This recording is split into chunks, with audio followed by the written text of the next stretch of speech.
2003 Mercedes SL350. So this is the R230 shape, 3.7 V6. A lot of car for the money, these things these days. Equivalent one new is well over 100 grand. Got a lot of car in one as well. You've got a 2-seat coupe. You've got a pillarless coupe as well, and then you can drop the roof, and you've got a full roadster. I'm just going to quickly gloss around the outside of the car because I want to show you. So we get a lot of these through, varying conditions here, there, and everywhere. But my pet hate is when they are 70 shades of silver, whereas this one, as you can see, even with our terrible light, is all one colour. If we go from panel to panel, you'll see that wing onto the door, the match is perfect. Same onto the rear quarter, up onto the boot lid, round onto the bumpers, and same on this side as well. It's not a patchwork quilt of silver. We'll start by having a look at the bodywork. If we start on this front driver's corner, if we look down this side from here, again you can see lovely and straight, not full of filler. The arch itself, it's lovely and straight all the way around, no sign of any corrosion. It's got I'll double check as we go around, but it's got Michelin Sport Contact 3s all round, and it's on the larger 5-spoke alloys, the 18-inch rather than the slightly smaller 17s multi-spokes. For me, these are the much nicer wheel.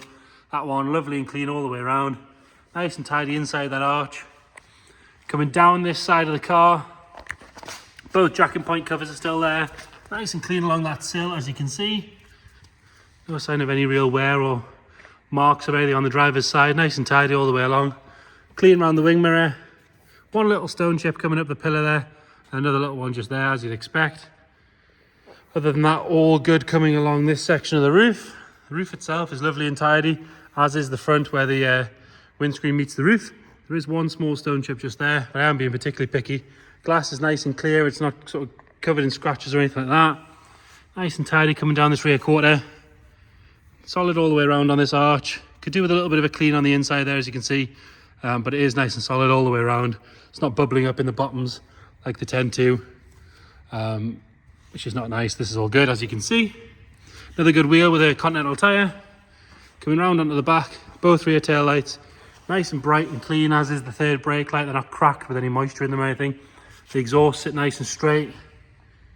Rear bumper with parking sensors, all nice and clean and tidy. It's not been caught on anything. And then coming up onto this deck lid, we get loads of these little fine scratches over on the deck lid for some reason, but this one's lovely and tidy. Around that rear window, that's all good. Coming up pillars on both sides. Along this lip here, obviously this is a folding section of the roof, that's all good. Got a little mark just here where it's had a stone chip of some sort, to be fair. Just wants a little touching on that. Around the aerial, all nice and tidy.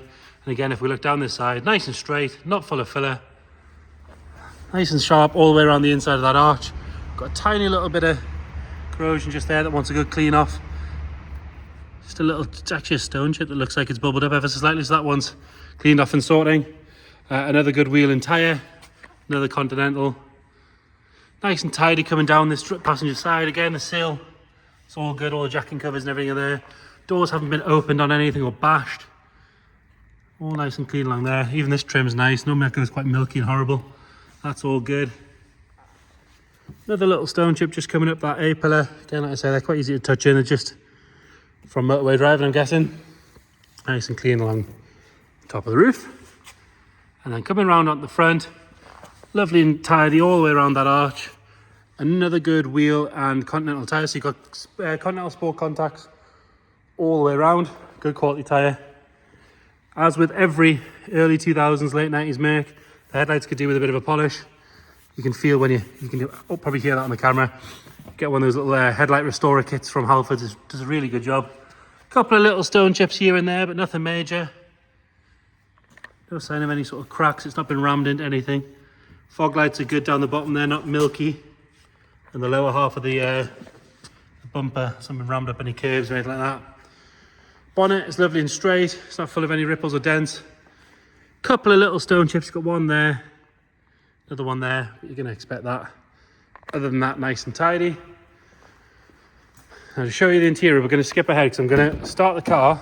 This is a little bit dark in here today. start the car. I'm going to show you how this roof works. Okay, it starts on the button. Was in daily use until it came to us. Nothing nasty flying out the back. We'll drop that roof. So on the later 230 cars, you've got this little flap here. Lift it up, hold it back, and the roof latches. Now, one of the things I'm going to do is I'm just going to stop it at this point, because the biggest problem you've got with these roofs is these things will fail. So these rams, if these don't come up and down quickly and they start sagging, that's a sign of sort of roof failure, whereas it doesn't happen at all on this one. Nice and quick, as you can see. And then from there it folds down on top of itself,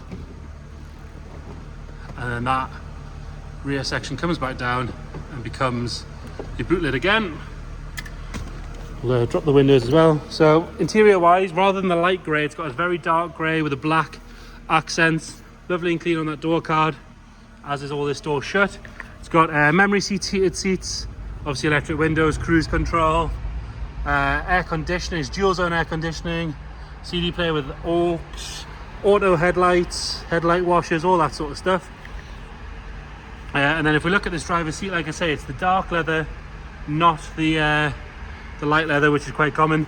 Little bit of wear on the bolster there, but nothing major. The seat's nice and firm. It's not collapsed or anything like that. They have this electric option. You press that, the seat will go forward and out your way, and then you've got access to the back. It has the optional load covers, so you put your extra bag there, and then you clip it in at the bottom. That secures that. They're still there. Normally they've gone missing, or people didn't specify them to start with. Then you've got extra storage in the back there. CD changer on the other side. All the leather around this section is lovely and clean. Obviously it normally gets pelted with wind when it's going along.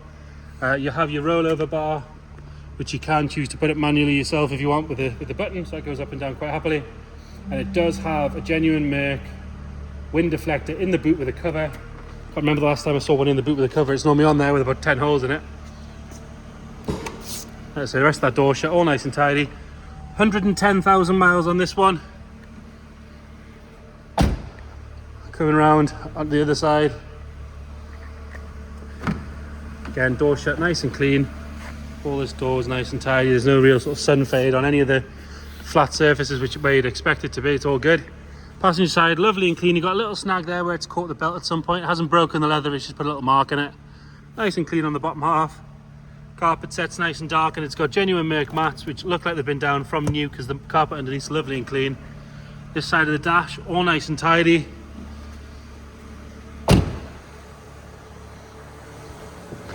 And then under here you've got that 3.7 litre V6. Around the strut tops, that's all nice and clean and tidy. It's got good quality batteries front and rear. It's not throwing up any battery warning lights as well, which is always a good sign.